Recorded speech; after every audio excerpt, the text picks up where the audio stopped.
Dude, this class was so stacked. It legitimately might go down as one of the best of all time.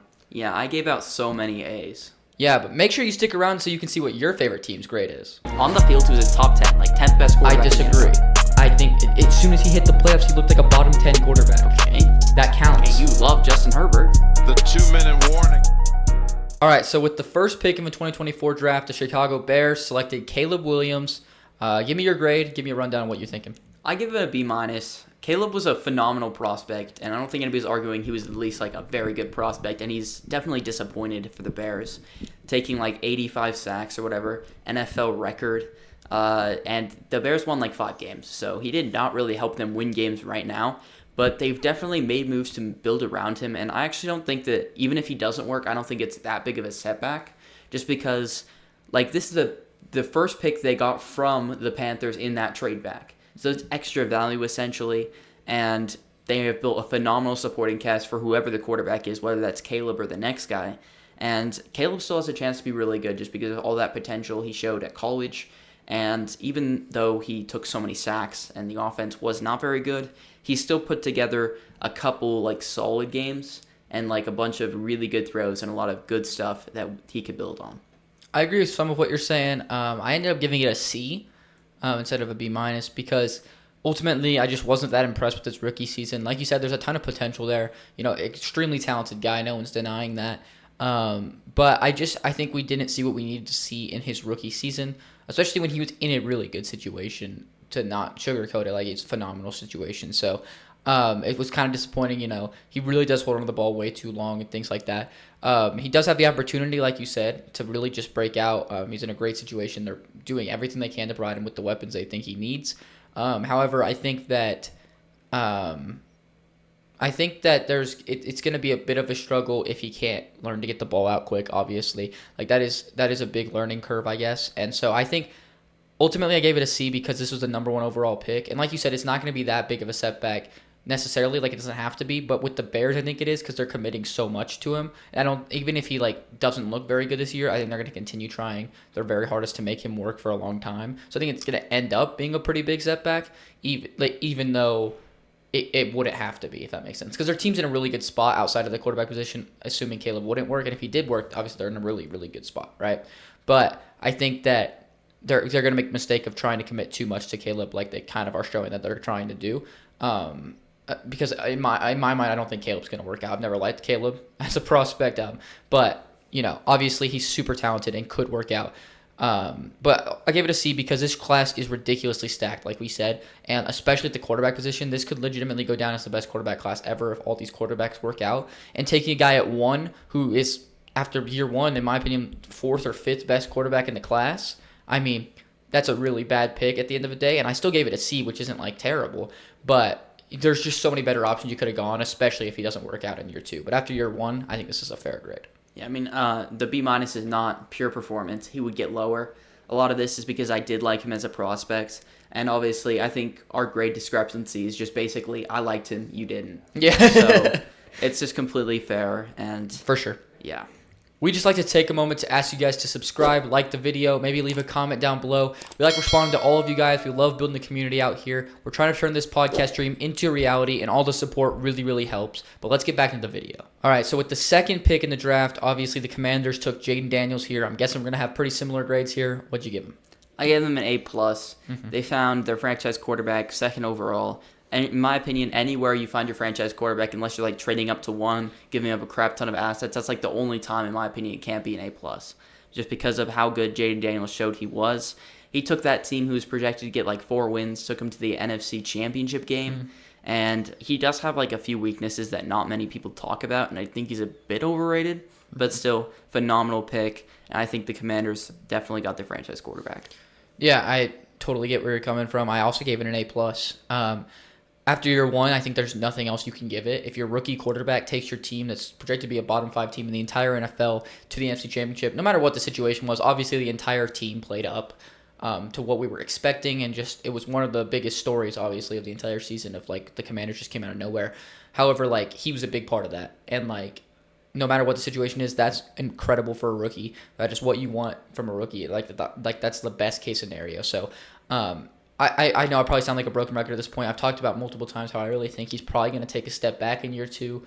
I do think he's a bit overrated. There's a lot of things that we've talked about before. However, after year one, there's nothing you can give less than A plus. Like I said, even if you believe like even like a year or two down the road, this is going to be like maybe an A minus for me. Like it could go down. I could really see that. But right now, I don't think it's fair to give anything but an A plus. I mean how he won with that team, no running back, poor offensive line, terrible defense really, and he just made it so much better. Obviously, their defense played way better than it was because of Dan Quinn or whatever they did to change it from the last season. But this was a team who I projected to be the worst team in the NFL, which is obviously a terrible take. Yeah. But I did not expect Jaden Daniels to be as good as he was his rookie year. No, for sure. I don't think anybody did. Otherwise, he obviously would have gone one over Caleb. And that's a big reason why that Caleb was a C for me. I think that that has to come into play when you could have gotten such a better player at the same position. But like I said, I really could see this being lower next year or the year after whenever we do this again. But as of right now, Jaden Daniels is in a phenomenal situation to continue leading this franchise. But let's go on to pick number 3. I'm excited to hear what you got to say about this one. The New England Patriots took Drake May. I'm guessing you give him an A+. Yeah, this pick is not, the grade is not changing. He was put into a situation where when he got drafted there, I was like so upset. I was like, there's no way I can be right now that he was put in such a terrible situation. He's going to look like a bust after year one. But he didn't. He didn't look like a superstar like I feel like he's going to be. But he definitely rose above the situation he was put in. He had probably the worst rookie receiver I think that's ever been drafted in Jalen Polk. He averaged, I think it was 3 or 2.9 yards per target. That is like a whole yard lower than Jamar Chase's yards per route run. Oh, which is like when Chase is just running a route. Yeah, not even getting the ball. Yeah. So it's like actually crazy. That whole team was terrible. The practice squad offensive linemen were coming in by like week 8, and he just had to deal with all of that. The terrible defense. He won a couple games. Obviously, I'm not putting it A+ because the team was successful. We just saw so many flashes of like superstar potential from Drake May that I think this warrants an A+, and I can totally see why people would be mad at this. I had Drake May as the number 1 quarterback, so naturally it's going to be higher than most people for the grade just because I think he was such a good prospect and he's going to be an even better player than we saw in year 1. Yeah, for sure. I mean, I have him at an A instead of an A+. I'm not in the same boat necessarily because you really like Drake May, obviously. You're a big believer he's going to be a superstar. But I also did have Drake May as my QB1 coming out of the class. QB2 coming out of the class. But I really liked him, is my point. I really think Drake May did show a ton of potential in year 1. Obviously, like you said, he just really wasn't in the situation to succeed. And whenever we put rookies in that situation, they're always getting called a bust after year 1. They look terrible and this and that. And while Drake May, left a lot to be desired on the stat sheet, it's a lot more than that. You want to look on the actual field, and you could see a guy who could lead his team at the young age of like 22 years old. Guys like Jalen Polk and Kayshon Boutte and like a ton of like not NFL caliber starting players, and especially that offensive line where they were playing like third string linemen of already one of the worst lines in the NFL. So he was just really able to thrive in a situation that, or maybe not thrive is the right word, but really showcase that he is going to be something despite the situation that he was put in. The only reason I don't have an A+ is because I think it's a little early to put it at A+. For me, it's like Drake May is going to be a top 10 guy in this league. It's like, I don't know if he'll be a top 5 guy yet. We've seen flashes of the ability to be top 5, obviously. It's just finding that consistency. And obviously that consistency, like we've talked about so many times in the past, is not his fault. I don't expect you to be consistent your rookie year on that Patriots team. However, I'm not going to grade you at an A. I'm not going to grade you as if you were consistent because you haven't shown it to me yet. So it's not really his fault, but I'm also not going to just give him the benefit of the doubt, if that makes sense. I still think he's going to be a great player in this league. It just depends if he's going to be an absolute superstar in this league or not. Yeah, that's completely fair. All right, so number 4, we have Marvin Harrison Jr. going to the Arizona Cardinals. I'm interested to hear what you have on this one. I gave it a B+ just because he's probably the best receiver I've ever scouted. I haven't been scouting for very long, though, but he was so good coming out of college. And in the NFL, he had multiple games where he had 150 yards. There was just games where he was able to dominate, against the Rams, I think. There was another game, too, where he just absolutely dominates. It's basically going to him every time, and he's open all the time. It's just but when you watch the film, it's almost like I don't see a lot of variety in the routes he's running. He's running vertical and then he's running like crossers, and that's most of his routes. And he was okay at that, and his chemistry with Kyler is a reason why he didn't get very productive. I don't think Kyler liked him very much. That's just what like it looked like when you watch the games. He wasn't trying to go out of his way to get Marvin Harrison Jr. involved. But yeah, I really believe in the player, which is why it's still a B plus, even though his rookie year was a bit disappointing. Yeah, I'm surprised to have it lower than you, but I actually only have it a B. Because, like you said, the rookie year was left a lot to be desired. This was a guy that, was being called a generational player since his freshman year of college, And obviously that's a lot of hype to live up to. But when I think he had 800 yards in his rookie year, which is not a bad rookie year by any means, but that is nowhere near the hype that he was getting. You know what I'm saying? Like, he was a guy that people legitimately were putting in, like, oh, this guy could be a top 10 receiver after his rookie season. Like, those were the conversations that he was in. The reason I have it at a B instead of like a B plus, maybe even an A minus, because I really do, I've talked about multiple times, I really think Marvin Harrison's phenomenal, and I think he's going to break out this season. And I really think that he's going to continue to becoming an amazing player. And this wide receiver class is another just like ridiculous class, right? But the reason I have it lower is because of the fact that it's a really good wide receiver class. I mean, we look 2 picks later, and a generational wide receiver who's 21 years old went. And like obviously Marvin Harrison still has the potential to be that. However, Malik Neighbors proved it right away with no quarterback play. He was able to go out there and he was able to be absolutely phenomenal on the field, and have one of the best rookie seasons we've ever seen. And we even like guys all the way down the board, down the board of the first round, like Brian Thomas Jr., who had another, I think, even better season than Malik Neighbors as his rookie year. Do I think that he has more potential than Marvin Harrison? No.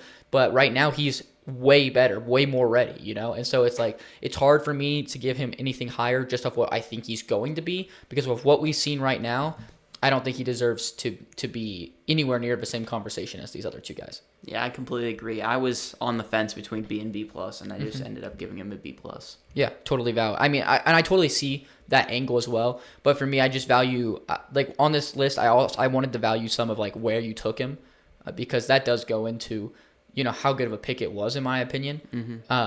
Because like I said, like if you took Caleb at the back end of the first round, it'd be much higher than a C. But you took him at 1, so that's why it's harder for me. But obviously, B and B plus is very similar anyway. But number 5, the Los Angeles Chargers took Joe Alt.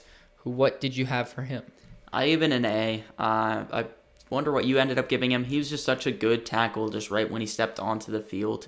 And I believe he switched sides. He was a left in college, so that's also tough. When you get a guy who comes in, switches sides, and is still playing at an elite level, you got a really good prospect. He was one of the best lineman prospects that's came out in recent years. And the second he went on the Chargers, he won the starting spot at right tackle. And that's gonna be like one of the best tackle duos over the next like 8 years, him and Rashawn Slater. Oh, 100%. I also give it an A, and this is the one that I was the closest to flipping on an A plus. Really? Very close. Reasoning being like, this is just a really good pick for them. The reason I didn't give an A plus is because I tried to be a little bit more stingy with my A pluses. There's just so many players that you could argue deserve an A plus in this draft class. Like there's like probably 10 players. Like if you gave them an A plus, I could see an argument at least. I don't have anywhere near 10, obviously. Maybe not 10. But like you get what I'm saying though. There's quite a few players that you can at least argue that they deserve an A plus, which is unheard of for a first round of any NFL draft. So I'm trying to limit the A pluses. I ended up limiting one here, but this is a franchise tackle, man. And I think he just turned 22 years old. Like this is a guy who could legitimately play 15 seasons for them in the NFL, if not more, at an elite level. And like this is a guy who proved he's already a good tackle, very good tackle, and he could be an elite tackle in just a couple of seasons. Like I said, super young, and for tackles, like you want to give him time to develop too. And so like I just see him getting even better, and he came in, was amazing from day one. So this is a franchise tackle for them. It's going to play for so long. And like you said, it's a duo with Rashawn Slater, which is going to be really, really good for them. But like when you get a guy like that, it can't be anything lower than an A, because tackle's a really important position, obviously really valued position. And even though you took him really high in the draft, you got an absolute stud of a lineman. Completely agree. Yeah, and then number 6, the New York Giants took Malik Neighbors. I'm guessing we have the same grade here. Yeah, it's pretty easy A plus. He had 1,200 yards. He had a lot of volume, but that's just because the other receivers around him were terrible. But even Wan'Dale Robinson had 140 targets or something ridiculous. I saw him on top 10 receivers targeted, and he was on there. Like, there's just not very many targets to go around that, like, just anybody who's any good in that Giants room was getting so much volume. And he got so much, which is why, obviously, most people would say he had a worse year than Brian Thomas. But, like, he has so much potential, and we've only seen, like, the most stuff I've seen from him is just him running shorter routes. But in college, he was, like, the best slot fade route runner I've ever seen. Yeah. Like, and once he gets a quarterback like Russell Wilson, I bet Russell Wilson's going to love that. Like, throwing slot fades to Malik Neighbors, I think that's going to be phenomenal. And he's obviously probably, like, their best building block they have, and the Giants have, like, a sneaky good young core now. Oh, no, 100%. The Giants are really being slept on recently. But, I mean, he's just phenomenal. Malik Neighbors is just ridiculous. Like you said, so much potential. They didn't even use him to the best of his abilities, it felt like, in his year one. And also, like, yeah, like, he only had 1,200 yards on, like, 170 or 180 targets or something, like, ridiculous, right? And obviously had quite a few less catches than targets, but at the end of the day, it's not really his fault at all. Like, one, the reason he's getting that many targets is because he's open a lot. And two, the reason he doesn't have as many catches as you'd like is because his quarterbacks were Drew Lock, Tommy DeVito, and Daniel Jones. Like, I can't tell you how many times I'm watching and Malik Neighbors is, like, wide open waving for the ball, and somehow they miss him, no matter, even though they gave him 15 targets this game. Like, this is the one time they're not looking. I can tell you how many times he's wide open and they overthrow him, they underthrow him. Like, there's so many plays that he is just leaving, they're leaving yards out there because they're not hitting him. Because they're not good. But, like, like you said, like, Russ, I feel like, is really going to bring out a lot in Neighbors this season, because I think they're going to be able to, you know, Russ loves a deep ball. Russ loves those tight window throws, and that's what Malik Neighbors can really bring to an offense, another stage of what he can bring to an offense. So I'm excited to watch that. I think this Giants team is, like one of those teams that can, like, really, like, I think they're going to have random games where they're going to put a lot of points on the board because they have guys like Malik Neighbors who are just a generational talent. And he's just so phenomenal. Like you said, probably a little bit worse of a season than Brian Thomas. It's very close in my opinion. Like, they were both really freaking good, but I think Malik Neighbors is in another world when it comes to the potential he possesses. And this is a guy that could easily be the best receiver in a few years if he hits his ceiling. Yep. So, number 7, we have another lineman, J.C. Latham, to the Titans here. So I gave it a B. I mean, he was their second best lineman, arguably their best lineman this year. That's how bad the Titans line was. And when you don't have any good linemen to help mentor you or help hide how bad you are, you know, you're going to look worse than you are. And he didn't even look that bad, to be honest. Whenever you're watching Titans games, it's not really the right side that's giving you, the left side that's giving you problems. And that's another thing. He flipped from right tackle in college to left tackle in the NFL. And he's just, like, that left side of their line was at least average with him and Peter Skoronski. And for the Titans offensive line, that's very impressive, especially for a rookie. But again, he was picked at 7. You see, like, Joe Alt looks like he's going to be one of the best linemen in a few years. Latham really doesn't. That's why it's only a B, but he's a solid player. Yeah, I gave it a B-. A lot of same reasons that you just said.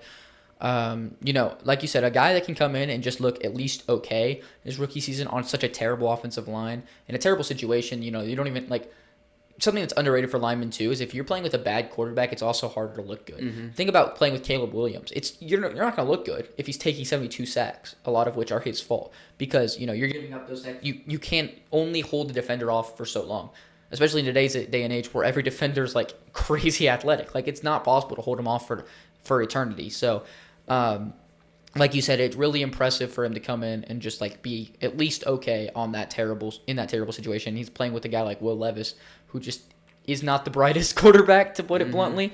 So that definitely makes it harder. And like you said, there's, like, not really anyone to mentor him and teach him and, like, make sure he's going to develop, if that makes sense, like a really good lineman to help him out there. So he kind of was figuring everything out on his own. Like you said, he's not anywhere near, like, the level of Joe Alt or anything. Doesn't really look like that. But this is still a decent pick. It could turn out to be even better. Like, this is a guy that could easily develop into a really good tackle for them. And so this is more of a what he did his rookie year with a tiny bit of projection, and it's like he could really be a lot better than this for sure. But another one of those picks that's like there was a lot of available players that you would have rather the Titans take here, if that, you know, a lot of them, and so ultimately it can only be a B minus range. Yeah, I mean, that thing I sent you the other day where it was like top 5 quarterbacks at avoiding turnovers and taking sacks, and Will Levis was last on that list. He was, like, it was a graph. He was just in the very bottom Yeah. left corner. Yeah, Like, makes sense. He takes so many sacks, so many turnovers. But also, this year, I think Latham could look even better just because with the signing of Dan Moore, he's going back to his college position that he was a lot more comfortable in right tackle. Yeah. So, Yeah, I'm this excited could to see get what he even can do. higher. Yeah, and he's got to protect Cam Ward this season too, so he's got to make sure that he's doing good. But at number 8, the Atlanta Falcons took Michael Penix Jr. I'm excited to see what you have a grade here. It's a really tough pick to grade because For sure. draft night, this is an F or like a D or something like that. This was not a good pick on draft night just because of the move to get Kirk Cousins. But then he plays 3 really good games where he looks like a complete NFL-ready quarterback.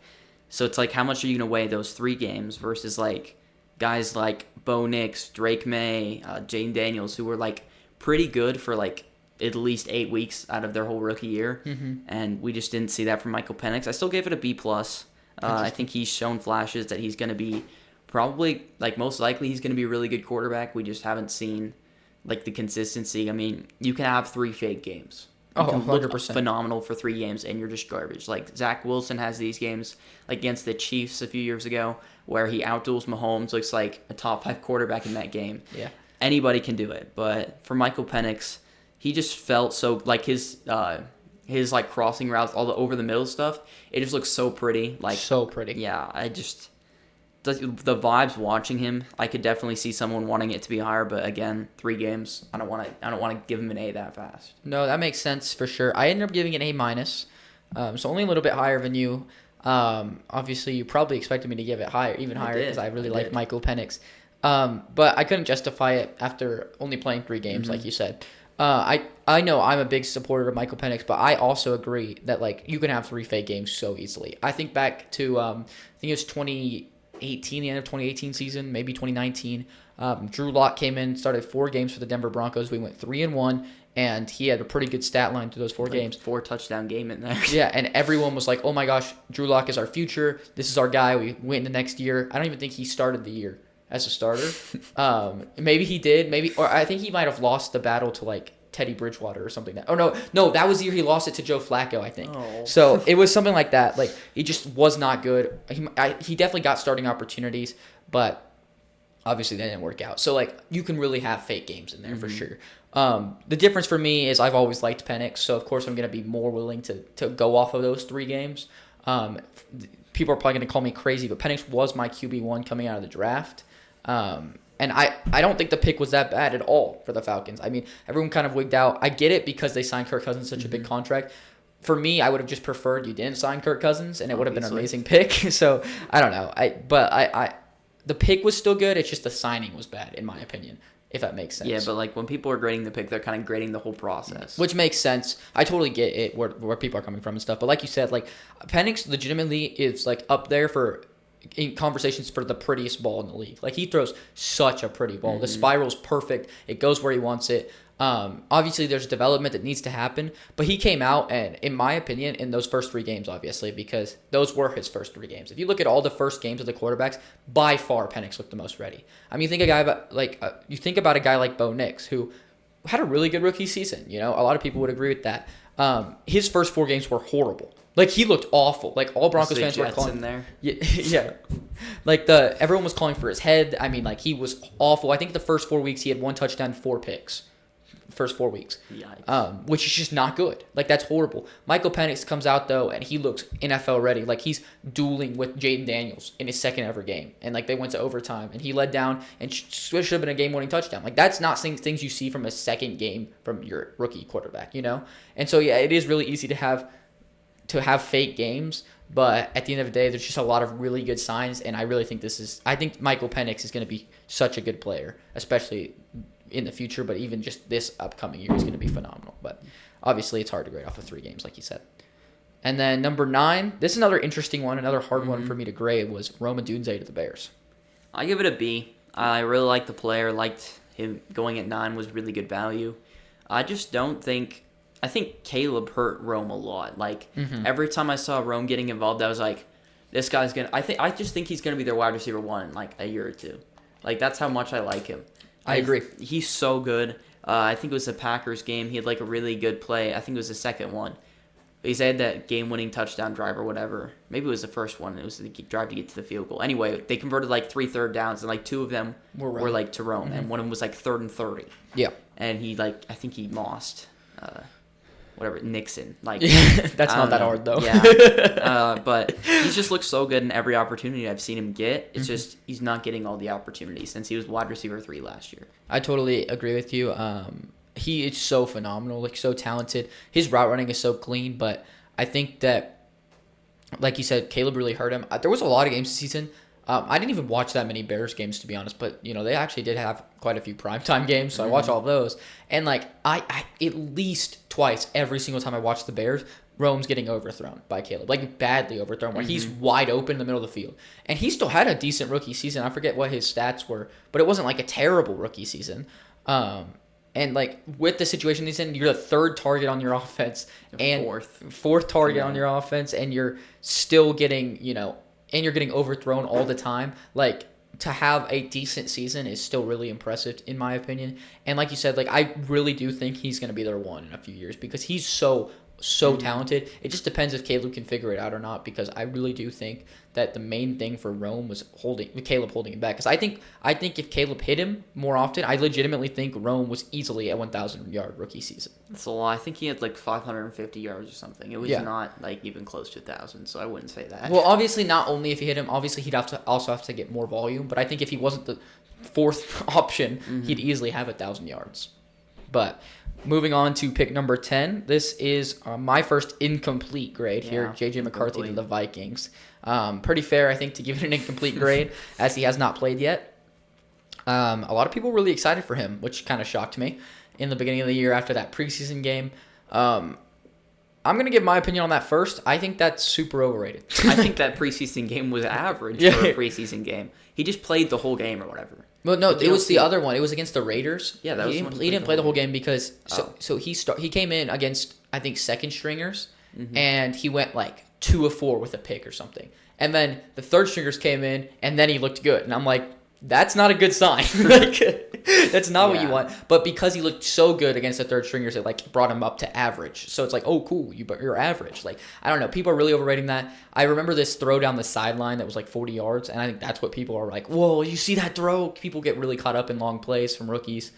I don't know. I've never liked McCarthy. I really don't like McCarthy as a prospect. I think he's in a phenomenal situation, though, in Minnesota. So if there is a situation to be in to where you're going to look better than you are, it's this one. I mean, let's think about Sam Darnold. I think Sam Darnold's going to take a big step back this season. And it's not necessarily going to be because he took a step back. It's going to be because he's not on the Vikings anymore. He's not with Kevin O'Connell. He's not with Justin Jefferson and Jordan Addison and TJ Hawkinson and all these like threats he's got on his team, So I think that JJ McCarthy's going to at least look okay, like probably a little like around like the 20th best quarterback range, I think is where he could be by the end of the season. But I think realistically, he's not even going to be at that level. I think he's just going to get propped up by his team. Yeah, I mean, like Donald was playing top 10 level last season. For So if sure. you're playing at 20th in that scheme, you're not that good. Like At all. Yeah, and he is kind of like the kind of guy they want to run the system just because he's an accurate quarterback who's supposed to be able to make good decisions. And he also has some tools, but like, I just never liked him as a prospect. I had like a mid to late 3rd round grade on him, and then he goes at like, what is it, 10? It was way too high. Way too high, and they even had to trade up. That was funny. And I just don't think he'll be that good of a quarterback. And I think he'll at least look fine enough that they'll keep him for a while. And then it's like, wow, why can't the Vikings ever win a playoff game? Oh, because they have J.J. McCarthy. It's like going to be the new Kirk Cousins. Yeah, I can totally Except see that. worse. I think a lot worse than Kirk Cousins. I think Kirk Cousins was at least good in a lot of his career. I don't see McCarthy being that good ever. But number 11, the New York Jets took Olu Fashanu. What grade do you have for them? I give it an A. Wow. He was like, I think I had him in the same tier as Joe Wall coming out. Wow. He is a phenomenal pass protector. Yeah. And like obviously his run blocking is average, but you're a tackle. I do not care. I couldn't care less if you're a tackle and your run blocking is just average, because the guys who you really want to be good run blockers are on the interior. If your tackles are obviously bad, that's a bad thing. But if they're just fine, no one cares. Good, like obviously, as I said, best pass protector maybe in this class. Probably, I think he might be better than Joel. Joel is so much more complete. That's crazy. So much more complete. It's not close. But Olu Fashanu showed so many flashes of being that good of a pass protector. And I think him and Membu they're going to be up there with Joel and Rashawn Slater in like 2 years. Wow. Like, I think I didn't know you were this big of a fan of Fashawn. I think the Jets' offensive line is going to be a top 5 unit. This In, like, year? no, not this year. Oh, not I this was year. like, whoa. No, not with like a rookie, a second-year tackle. I'm saying like the next 3 years. Okay. Like, that's a really hot take. Most people don't like their line, but they're all young guys. ABT's their oldest guy, I think, who's starting, and he's like 25. Yeah, I mean they're definitely in a good spot. Mm-hmm.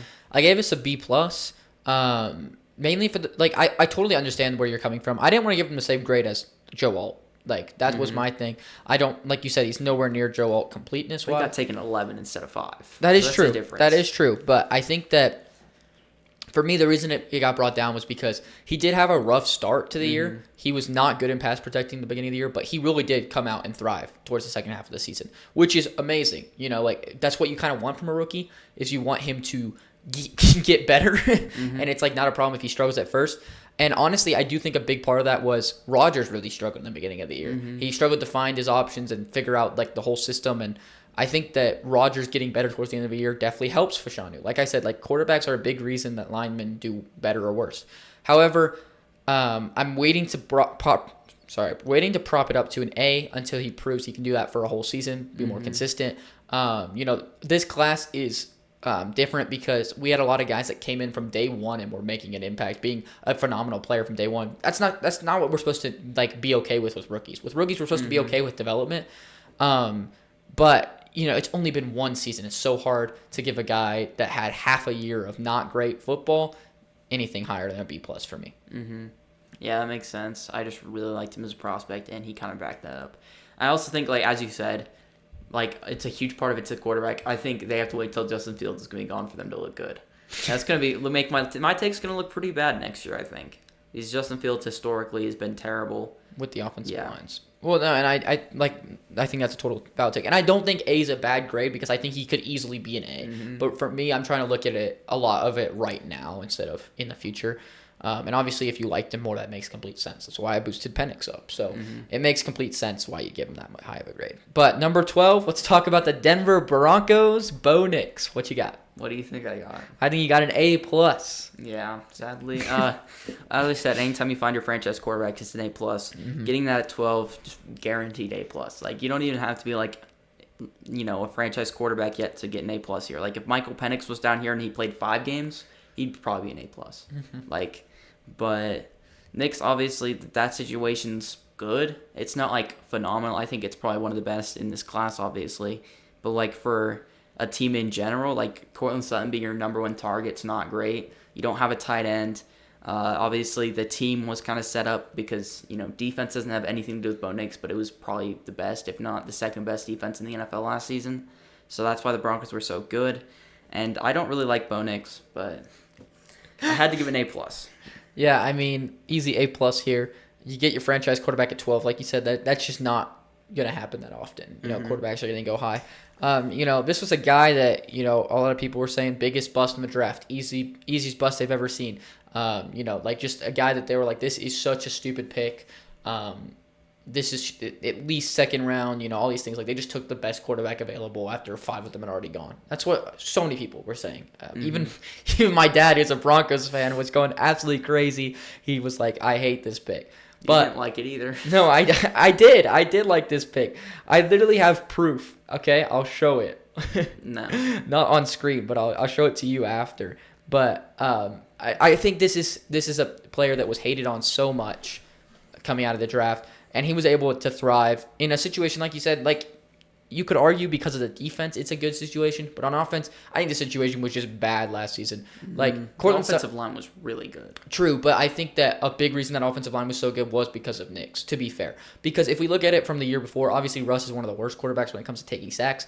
We were horrible on the offensive line the year before, according to statistics and stuff. This year, we're way better. And a big reason for that is Knicks. I'm not saying the line's not really good. I think it is very good, but I think it's also propped up by Bo Nix. I think the other lines that we're in contention with, like the Packers, like the Eagles, statistically, I don't think we're as good as them, like actually on the field. I think Bo Nix is what makes us look as good as them statistically. Like you said, that thing you sent me where it was like the best quarterbacks at avoiding turnovers and taking sacks. Bo's on there as a rookie because he's really good at that. But like, you know, you want more receiving threats. Marvin Mims didn't even play the whole year, and I think he's our second best receiving threat by far. And he played like 5 games at the end of the year starting. Like, I don't know why we didn't start him sooner, but Sean Payton didn't like him. Then we have Cortland Sutton, who I think is a good receiver, but he's a very low tier number 1 in my opinion. He'd be a very, very good number 2. Is what I've always said about him. We have the worst tight end room I've ever seen. Maybe the worst tight end room ever. Like, you got Lucas Kroll and Adam Drummond. Like, Nate Adkins. Nate Adkins was our leading tight end touchdown person. Like, it's so bad. And like, that is historically bad. Our run game was also historically bad. Like, so bad. We haven't added a 100-yard rushing game in 2 full seasons. So that's like so sad. Like, not a single 100-yard rushing game. Like, Jaleel McLaughlin is loved for some reason. He is so unbelievably terrible. Javonte Williams, it sucks that he was hurt. He got hurt a couple seasons ago because he was phenomenal before that, but now he is just garbage. Audric Estime barely played. The one game he did play, he looked okay. Like, we just did not have a good situation for him, in my opinion, on the offensive side of the ball. Obviously, we were able to I think the one good thing about his situation, he's able to make more mistakes than most quarterbacks because our defense kind of bailed him out in a lot of those situations. However, like I said, just he was able to thrive on an offense that should not have thrived, in my opinion. And I'm really excited to see where he goes. Like you said, easy A+ because he's just a franchise quarterback. And I think I'm really excited to keep watching a guy that doesn't take a ton of sacks and can actually throw the football. But let's move on to number 13. We have one of your favorite players and one favorite picks in the draft, Brock Bowers. Brock Bowers, easy A+. Top 2 tight end in the NFL right now. He had 1,200 yards almost as a tight end in his rookie season. That's unheard of. You do not see tight ends just walk in and produce like that. And he's their number 1 target. He was last season. I guess Devontae technically was at the beginning of the year, but Bowers was basically their number 1 guy the whole season. Everybody was trying their whole game plan stopping him because they don't have a quarterback. They have the worst run game in the NFL. They have Jacoby Myers, who's pretty solid and underrated, but obviously Brock Bowers was the number 1 threat, and he still produced really well. Yeah, I mean, for sure. A+. I almost didn't give it an A+. I'm going to be honest, just because I was like, oh, wait, but it's a tight end. It doesn't matter. And then I decided that it doesn't matter because he was so good.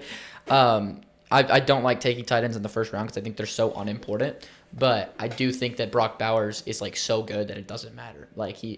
This is the best rookie tight end season ever by a lot. By a lot. So Next much. best might be Kyle Pitts. But he had 1,000 yards. Yeah, his rookie but year. and I don't know. He's just so good. I'd like to see him develop in the blocking game, but that's what you want from a rookie. He's not supposed to be amazing at blocking year 1. He's not even supposed to be amazing at receiving in year 1, and he was. So it's I easily expect him to do that. Obviously, I don't think he's past George Kittle yet, but he's getting close. And I mean, he looks like he's going to easily be the next George Kittle. Yeah, I mean, best tight end I've ever scouted. There's a lot. This class was clearly just phenomenal, and even though he's a tight end, that's technically less valuable. In my opinion, tight ends are less valuable because they're not very good. If you get the guys like Kittle, like Prime Kelsey, like Brock Bowers, those guys are guys that can be your number 1 receiver, and that is extremely valuable. So that's the only time it's worth it. Yeah, I think that's a valid argument. But at number 14, we've got Tylese Fuaga. I mean, I give it a B. He's a fine lineman who obviously played a lot better than the Saints offensive line, kind of similar to J.C. Latham. But we didn't see necessarily superstar stuff from him, but he switched. I think he's another guy who switched sides I think he switched to the left side because Ryan Ramczyk was playing right tackle. Yeah. Now he's retired. They dropped Kelvin Banks. He's moving back to the right side, so he's going to get better hopefully. He's just a mauler in the run game. Just needs to fix his pass protection stuff. Yeah, I mean, I also gave it a B. This is these linemen that are on terrible teams are really hard to grade because it's how much is their fault? How many of their mistakes are their fault? How many of their mistakes are because the team is so bad? And this Saints team is one of the worst situations in the NFL on the field. And then off the field, it's the worst situation in football. It's not close, salary cap wise and all these other things. But on the field, they play as one of the worst teams in the league too. Is the thing. I don't know if it's as bad as the Titans' offense was, but especially at the beginning of the year with Derek Carr, it was pretty okay. Especially that Panthers game, they went crazy. But I think that he's good. It's just how good can he get? I'm not really sure. Like I said, really hard to see with these linemen that are on such bad teams. But number 15 is a player I'm more confident in my grade of Leatu Latu.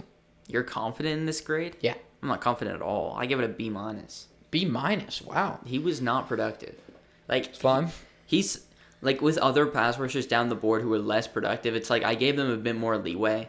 I really like Leatu Latu, and his pass rush moves, pass rush plan, everything was by far the farthest along in the class.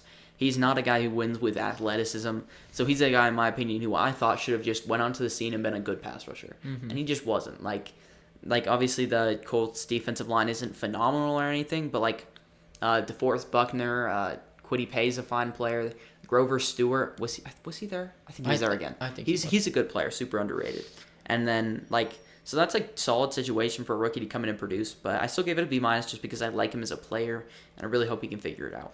I gave him a B plus. I think that I totally understand and agree with a lot of what you're saying, and I understand because he was the first defensive player taken off the board. It's kind of like looking at it now, I probably should lower it a little bit because of that. But as a player, I think it's a B plus because I think that he showed a lot of flashes in year one of things that he would be able to do. And I'm really hoping he takes a big step in year two. Obviously, if he doesn't, this is going to be a lot lower of a grade.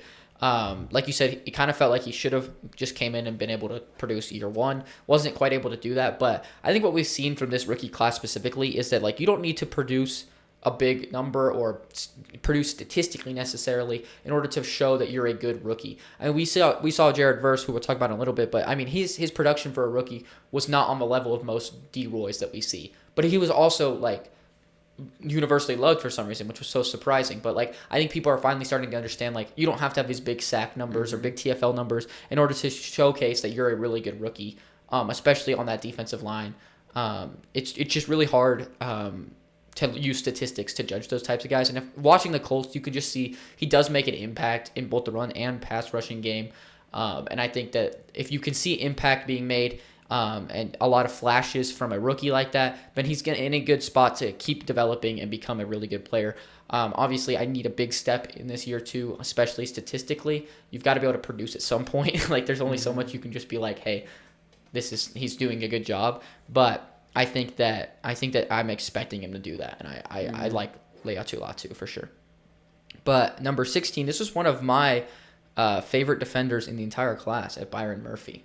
I mean, I give it a B minus. I know you probably have him higher. It's just he did not play very much. He kept getting hurt. He couldn't crack the defensive line rotation at times. But when he was on the field, he was definitely showed flashes of being a good player. And his film at Texas was really good. So, draft day, I thought this was a good pick. So, naturally, he's going to be, slightly propped up. And when he played, he was fine. So, I gave it a B minus. I also gave it a B minus. I did not have it higher. Reason being, same thing you said. It's hard. It was hard for him to crack the rotation. I think that D-line's really good right now in Seattle. So deep. But this is a guy that I see, being able to develop. And he could really be, near the top of the league DTs. And, he showed so much potential at Texas. And like you said, he showed flashes on the field. It's just about getting on the field, getting that playing time, staying healthy. There's a lot of factors that went into him not having the best rookie season, but I don't think that they were all controllable, and I don't think that they mean that he's going to be a bad player. I think this is a guy that could easily be higher in this B minus grade after a couple seasons, but he needs that time to develop for sure. This is the guy. The reason McKay says I didn't like the Bo Nix pick is because on draft day I wanted to trade down. Get a second and take this guy and then draft Bo in the second. Didn't realize we'd be taking him so early. But that just shows how much I liked this guy. I really liked Byron Murphy come out of the draft. And I really think this is a guy that is honestly being slept on. I don't hear anyone talk about him anymore just because probably how stacked the class is. But this is a guy that can definitely be a very good starter in the near future. Number 17, though, we have a guy who maybe won't be a very good starter in the near future, Dallas Turner. Give him a C minus. I liked the pick at the time. I thought Dallas Turner was a really good player. And he showed flashes. When he actually got on the field, he had a pick, a few sacks. But you just didn't see any consistency from him. And it's going to be really hard for him to get on the field. Andrew Van Ginkel, Jonathan Grenard, both very, very good pass rushers. So, when is this pass rush guy, who's not the best run defender, when is he going to get on the field? Just never. Yeah. So, it's really tough for him. But, obviously, I really like the player. And even though he didn't show a lot, I still have faith that if he can get on the field, he could develop, especially in that defense. It's a really good defensive scheme for the Vikings. So, yeah. I mean, I totally agree with you. I gave it a C, so even higher. This is a guy that could easily develop. I gave it a C because it's kind of almost like an incomplete to me. Like it was on the verge of it because he just didn't play that often. It felt like when he did, he wasn't great, but like obviously, he shows a lot of flashes with that athleticism that he has. But I just think, like you said, this scheme is so unbelievably good. And if there's any scheme to develop in, it's going to be in this one with Brian Flores and all these guys that can really mentor him and teach him. And he's got all the physical traits that you need to become an elite pass rusher. So this is not a guy that I was worried about after year one. Like if he's bad year one, like I wasn't necessarily worried about it. I'm not confident he'll be a good starter in the league, but he could easily be trash and he could easily be like phenomenal. So like he could be anywhere still. That's why I gave it right in the middle, a C. Like you said though, it's gonna be hard. It's gonna take a bit longer. We need to be patient with it because it's gonna be harder for him to get on the field for a while. But number 18, we have another lineman, Amarius Mims, to the Bengals. I gave it a C minus. I thought about giving it lower because he just wasn't. To me, this was one of the top guys on my list for like. Hopefully, the Packers don't draft him. Yeah, because this is the kind of guy they like. He's humongous, athletic, but like he was on like. I don't think he played very much for the Bengals just because they had Trent Brown, they had Orlando Brown, and he was just the third guy. And he did play more than they really wanted him to, and he didn't look great when he did that. That whole line was just terrible, and he like obviously. It would be lower if he was supposed to be a pro-ready guy, but he's not. Like, he's not at all. So, yeah. Yeah, for sure.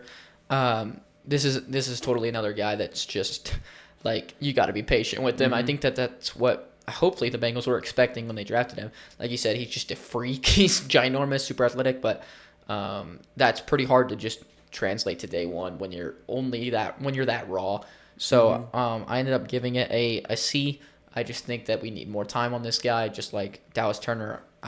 Just got to be patient with him. If you're a Bengals fan, I wouldn't give up on him yet, but also I wouldn't be confident that he's going to work out. Number 19, Jared Verse, an amazing player to the Rams. Easy A+, obviously. Showed the capabilities of being a number one rusher on a team. He had like a 25% pass rush win rate, which is like at the top of the league. He missed a lot of tackles in year one, but like that's something like I want my rookie to be able to get to where the plays are, even if they can't make it, because then once they learn how to make it, they're gonna be superstars. Oh yeah, I think that's what Verse is gonna be, and he showed so many flashes rushing the passer, defending the run when he doesn't miss the tackles, of course, and I just think that he's gonna be such a good player for them. Yeah, A+ for me. This is a guy that I loved coming out of the draft. I said he was the most pro-ready out of all the pass rushers. I think a lot of people did. He was. People kind of worried about his ceiling. A lot of people were. But I think that those doubts need to be thrown away now. I mean, just phenomenal rookie year. Like you said, he missed a lot of tackles. This dude's stats would have been insane for rookie if he didn't miss those tackles, or at least a lot of them. I think he said it himself. He left like 10 sacks on the field or something. And that's so true. Like, it's actually around 10 that he got there and just wasn't able to complete it. And like you said, like that's like the best problem you can have is like they're showing all the ability. They just need to work on tackling. Just get him in OTAs and training camp and all these things and just have him tackle over and over, and he's going to be a superstar. So this is a phenomenal player, and getting him a 19, phenomenal pick for the Rams. So number 20 to the Steelers, we have Troy Fautanu. What do you got here? I got incomplete, obviously. He played like 3 games before he got hurt. Super unfortunate injury. I really liked him as a prospect, and I think he's going to be able to be a really good lineman for them. Hopefully that line can obviously be a lot better. Broderick Jones definitely needs to figure it out. They need to get tackles in there, but that interior with him and Zach Frazier, really good. They also got Mason something, rookie last year as well in like the 4th round, and that interior is going to be really good. Yeah, definitely need to figure it out. Like you said, the Steelers line definitely left a lot to be desired, but this is a guy that you hope can step in and just be amazing, but really stunts his development when he's dealing with an injury so quickly. Definitely easy incomplete here, though. And then number 21 to the Dolphins, we have Chop Robinson. Interested to see what grade you have here. I have an A-. I didn't love him as a prospect, but obviously he played pretty well. I believe both their pass rushers tore something and were out for the whole year, so he kind of had to step in there with like whoever else they wanted to pick up. They picked up that one super old guy who like bounces around everywhere. Ingram picked him up. So he basically in his rookie year had to be their best pass rusher, and he was fine, but like it's really hard to ask a rookie to do that, and obviously he looked better than expected. So that's why it's an A-. He just didn't show anything to me that indicates he's going to be like a superstar or anything. And that's why I gave it a B+. Obviously, we're down at 21, so you're not necessarily needing a superstar, but you still want it more, obviously. Give it a B+ because, like you said, he showed a lot of signs, but there's still a lot of things that he left to be desired. You still want him to develop quite a bit more in a lot of aspects. And it's not that I don't believe he can do that. He definitely can, but sticking with the trend I've been going with the grades here, I think that it's only fair to wait to give him an A- or an A until he proves a little bit more to me. And hopefully gets in a better situation so he can do that. But number 22, an interesting one here. We got Quinyon Mitchell. I gave it an A+. I really like Quinyon Mitchell coming out, and he stepped in and is probably one of the best corners in the NFL. Like, wow. Easily top 16 corner in the NFL. He's so good, super athletic, can hang with any receiver in the NFL. And as a rookie, playing corner as a rookie is really hard to look good. Oh, for sure. Like, we're going to talk about at least one other guy down the board who did not play well in his rookie year at all. So, just like, it's so rare to see that from a corner. Like, I'm trying to think, like, Stingley, he sucked his rookie year. Like, I know Sauce and Surtain kind of looked good their rookie year, but, like, those are, like, the only ones in recent memory I can think of that look good in their rookie year because it's just such a hard position to play. No, 100%. I only gave it an A. I didn't give it an A+, because, you're kind of talking a lot about how hard it is to play corner and how hard it is to transition. I totally agree with that. However, I think if you're going to transition to being a corner, this is the defense to do it on. And I think Quinyon, while he's a great corner, and I think I loved him coming out of the draft, I think he's going to be a superstar corner. I don't think he's there yet, and I think a lot of people act like he is. I think there are plays where you're like, oh, what's Quinyon doing? Or there's plays where his ball skills leave stuff to be desired, or his tracking, or like it's just small things, obviously. But as a rookie, those are to be expected. However, we're acting like he's already there's a lot of people acting like he's already a top 10 corner in the league, and I just don't think that's true. I think that he gets the benefit of playing in a stacked Eagles defense. You had Slay last year who played really, really well last year, Darius Slay. You have Cooper DeJean in the slot who played really, really well. Then you have an incredible pass rush that's helping you. And the easiest time to play corner is when the quarterback has no time to throw. And that's what Quinyon dealt with his entire rookie year. And I'm not saying, well, Quinyon can't be a superstar because his team's good. But in his rookie year, I'm not giving you an A+ because you looked good in the best situation in football, if that makes sense. And I think that this is a guy who's going to be a superstar one day. But I think if he's on any other team, he just does not look anywhere near as good. And I just don't think he's ready right now to be that superstar corner, if that makes any sense. Yeah. But number 23, we've got Brian Thomas Jr. This is a guy I'm confident is a superstar right now. I have an A+ easily. Me too. I mean, this is the easiest one. Yeah, so easy. You get a superstar at 23. You just, like, after the top 10, you're not going to find very many superstars. Right. And getting that at 23 really helped Trevor Lawrence out. And, like, whoever they had at quarterback, they just always had – he was open so much deep down the field.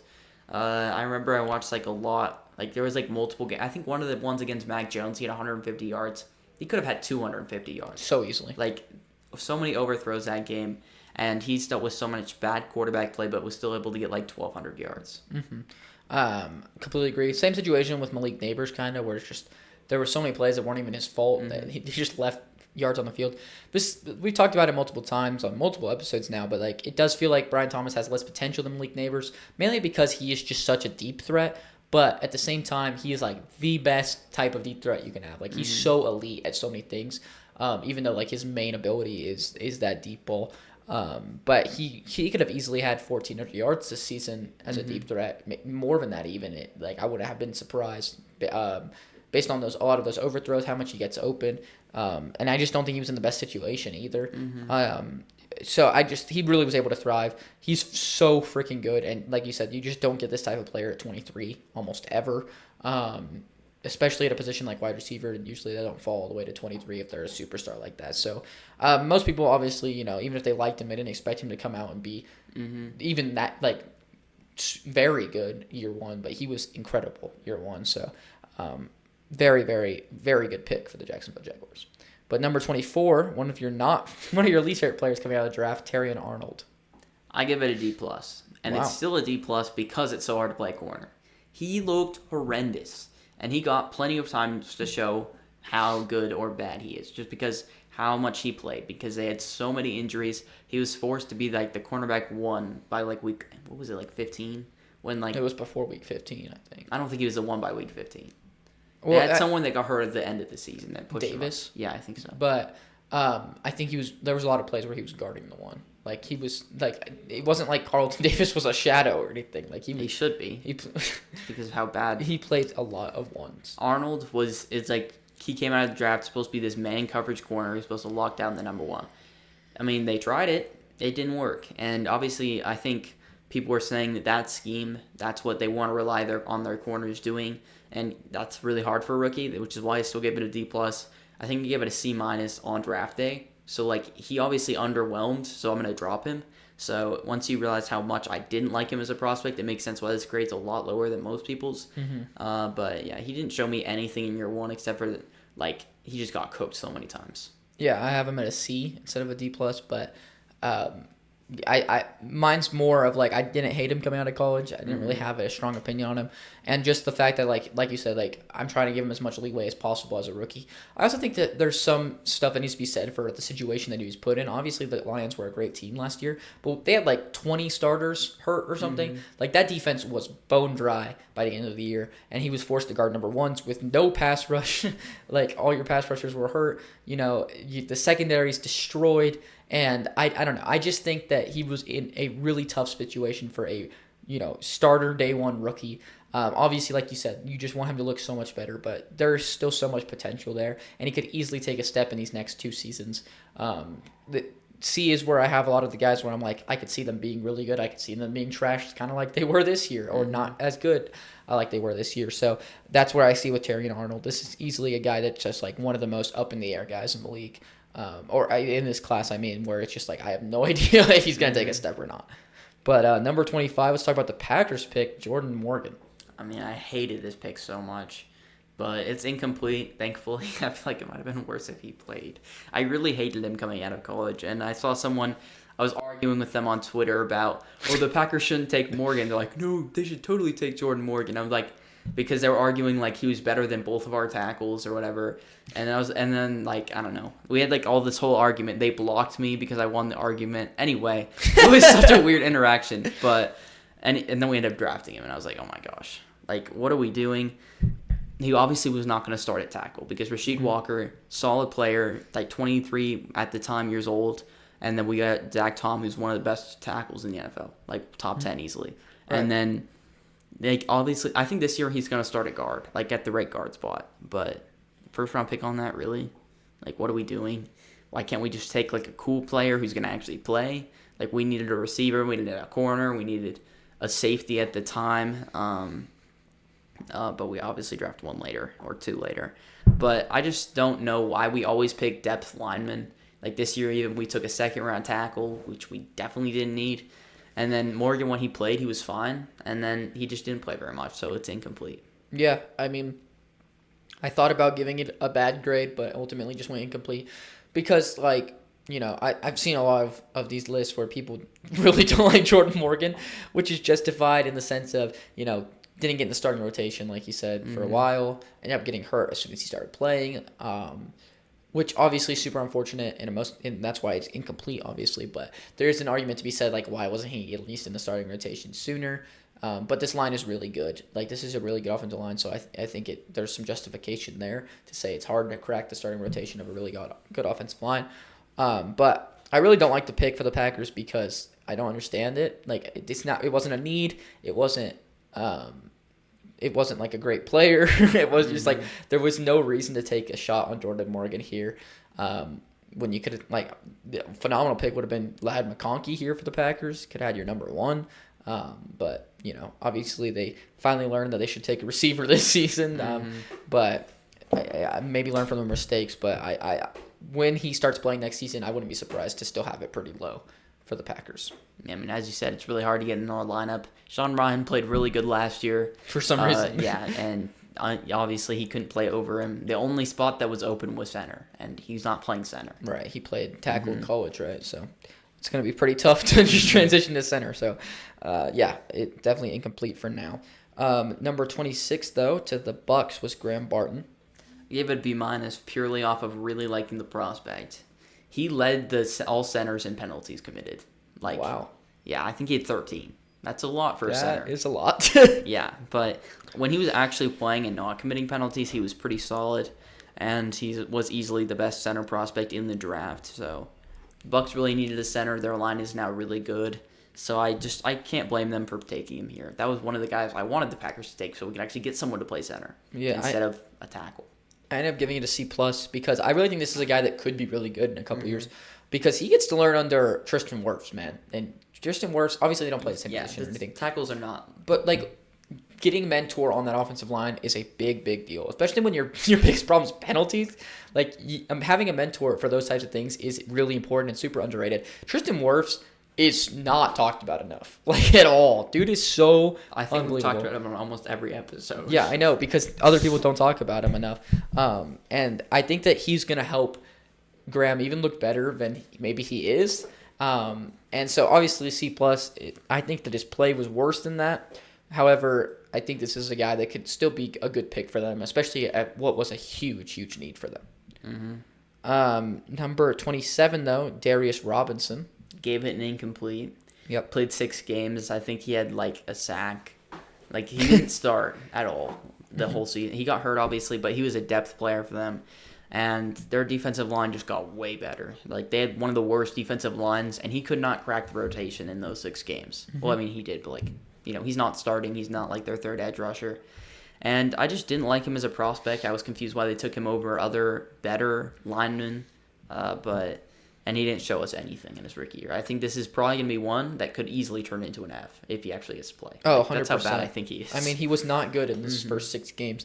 There's an argument to be said he should be graded at really low already. But, obviously we're trying to be mindful of, like, if you haven't played, maybe give him a little bit more time. But, yeah, like you said, this could easily be a terrible grade in just one more season. So we'll have to see. Number 28, though, the Chiefs took Xavier Worthy. I'm really interested to see what you have here. People are going to hate this. Oh. It's C-. It gets Whoa. not, like, crazy. He just, like, is a guy who's super limited. Like, he's never going to be number 1 receiver. He's just this gadget guy who's, like, obviously he's good enough to play receiver to get on the field as a receiver, not just a gadget guy. But his hands aren't amazing. His route running isn't amazing. His sideline awareness is horrific. Yeah. Like, he's just speed. But, like, obviously he's not John Ross, but Yeah. he's like 160. He's like a twig who can run fast. And I just don't see, like, that's not a guy who can ever be your number 1. I know a lot of people were, like, talking him up, thinking he's going to take a huge step. I kind of think he is what he is. Like, I think this is what he's going to be the rest of his career, which is fine, which is why I give it a C-. Like, at the end of the first round, you get a guy who's going to be, like, a contributor on your offense, your third receiver, hopefully. But, yeah, I can't give it any higher than a C-. I gave it a B-. That's really high. I'm very For happy you. the Chiefs did not take Lab McConkey. I'll Yeah. tell you that much. But I think Xavier Worthy's a good player. I just don't think he's ever going to be a great player. Like you said, he's limited in a lot of things. And the thing is like he was good in a lot of situations his rookie year, especially towards the end of the season. He started getting the ball a lot more. In the playoffs, he looked really good, which is kind of what boosted it up to a B- is like he elevated in the playoffs. In his rookie year, that's super valuable. However, I think a big reason that he looked good was because of Andy Reid and his scheme. However, he's going to be with Andy Reid for a lot of his career, if not all of his career. Definitely not all of his career, but a lot of his career. So it's like he's going to look good, I think, in all of his career. I don't think he's number 1, like you said, but I think if Rashee Rice, I know Rashee Rice has some stuff to deal with over the next week. He's got a trial. I think he's facing 25 years in prison. And I did not know that. And so I'll just talk about this real fast. 25 years in prison, and they have it on camera. So Wait, what? so the best they can do is a plea bargain, and the plea bargain would mean that he'd have to admit to being guilty. So he'd either take only 2 years in prison, or if he could get a good enough plea bargain, he'd get set free with just a fine. But the NFL would suspend him. So the Chiefs are not going to be starting with Rashee Rice because he's either going to be suspended or in prison, one of the two. And so facing 25 years is a lot of prison time. So we'll have to see what happens in the trial in like a week or two. But Xavier Worthy, if he gets to play with Rashee Rice, I think he's going to look even better because he's going to get a lot of the second corner looks and a lot of really good schemes from Andy Reid. However, I think he's going to be forced into this position of being the number one again, and that's where he really struggles, I think. And I think C- is totally valid because there's a career path for him where that's where he goes. But I also think there's a career path for him where he's a good number 2. When was that announced? That was announced like a couple days ago. I don't know how I haven't seen that. I literally just barely took him in my dynasty draft. Oh no, you're so screwed. Next up at 29, we have one of the worst picks of the draft, most likely, in Tyler Guyton. I mean, I give him an F. Yeah. To be fair, he is supposed to be like a project guy, but at least Amari Smith showed something. Like, oh, this guy looks talented on the field. Guyton does not look like talented on the field at all. It just looks like a classic Cowboys overdrafted a player, and he sucks. Like Mozzie Smith the year before. These guys just, I didn't understand the pick at the time. Still don't get it. He looked like their worst lineman. That's saying something. They had, I forgot their other tackle's name. He sucks. Their tackle duo is genuinely terrible. And he, obviously Guyton's a huge part of that. Yeah, I gave him an F minus. Ooh. I think he is horrible. Like you said, you kind of wanted to give him some leeway because he was a project, but like, it reminds me of like obviously completely different, but like in the sense of like how I thought with Anthony Richardson, like this is a guy that you wanted to develop because he's a project, but you knew right away he was gonna be trash because you can just see certain players on the field and know this is not a guy who's gonna develop. Because when there's a guy who's bad or even very bad that's a project, you can still tell like, oh, there's something there. He's good at this or good at that or whatever. Guy's just not good at anything, and he's just so unbelievably bad. So I ended up giving it an F minus. But at number 30, the Ravens took Nate Wiggins. This is one I'm actually really interested to see. This is a nice pick here. I gave it a B+. Interesting. He's not like a superstar, but he's probably going to be their corner 2 like for like a really long time. He showed so much flashes. I think he was their outside corner 1 for a big chunk of the season once they put Marlon Humphrey in the slot. And he did really good with that. Obviously, like we see their other corner, I forgot his name, the one that went to the Jets. Brandon Stevens Was the guy they were targeting. They weren't targeting the rookie, they were targeting the veteran. So obviously that's a really good sign for Nate Wiggins when they're kind of just looking away from him saying, this guy's way better than the other guy, so we're just going to ignore him. So Yeah, I think that's totally valid. I gave it an A minus because we've talked about this multiple times. It's really hard to look really good as a corner in year one, but this is a guy that looked good in year one. Maybe didn't look as good as Quinion, obviously. Obviously wasn't as good of a situation. He's still in a good situation, but there were a lot of times, like you said, where he was asked to guard the number one receiver, and he was able to do that. And I think that he's got a ton of potential too because he's super athletic. He's a really good build for a corner that you'd want. A bit skinny. Okay, but he's almost everything you want in a corner, and he's shown so many flashes and so much potential just in year one. So I think this is a guy that could honestly, like, crazy thing maybe to say, but this could be an A+ a couple years down the road because to look that good as a corner in year one is super, super, super good. And this is easily a guy that could be a superstar, but I think he's at least going to be a good starter for them for his whole career. Yeah, I wouldn't go that far to say like that it's gonna be an A+. I think it'll probably stay around a B+, maybe an A-. I don't think he'll ever be a number one, but really, I think he could easily be a superstar in the league. being a star number 2, like at the back at like what is it, pick 30, pick 29, that's a phenomenal pick. No, and I agree, it's still going to be a phenomenal pick, but what I'm saying is like this is a guy that could easily be a great player in this league, in my opinion. But there's also a world where he's just a good number 2. But I think that's like what I'm expecting bare minimum at this point now is that he's a really good number 2. So number 31 though, Ricky Pearsall. This is one of the hardest ones for me to grade. Yeah, it's a weird one here. Like the last 2 picks, both receivers, neither were Ladd McConkey, who I really liked, or Adonai Mitchell, who was also in the conversation above these guys. Obviously, doesn't look like that's going to work out. But Ricky Pearsall at 31, he was like a third-round guy. Like this was one of the most shocking picks of the draft. He's looked solid. Like I give it a C-, just like Worthy. I feel more confident that he will be. I feel like there's a higher chance he'll be a number 1. I don't think that chance is very high, but I just don't think Worthy profiles that either. Probably just going to be a good number 2, which is fine at the end of the first round, but like he didn't show me anything crazy, so I just give it an A-. And there was like Ladd McConkey is a very similar skill set and just way better of a prospect, way better than the NFL. Pick never really made sense to me. Yeah, I think that it's totally fair to lower it because of the fact that Ladd McConkey went so soon after. I gave it a C. Because I think this is a guy that could easily be a really good number 2 in the league. I don't think he's ever going to be a 1, at all, but definitely a guy that could be an easy or a really good number two in the league. So hopefully he can turn into that for them. But I think there's a lot of better options, like you said, Ladd McConkey, or just going a different route with a different position here. But finally, the last pick of the first round, we have Xavier Legette for the Carolina Panthers. He might have been my least favorite prospect in the draft. Like, I'm trying to remember which prospect I hated more. I don't know if there was one. I really did not like Xavier Legette. He sold so many Panthers games, basically single-handedly butchered Bryce Young's comeback against the Eagles, the Super Bowl champions. Like, that was painful. I still gave it a D. Like, that's a bit generous in my opinion.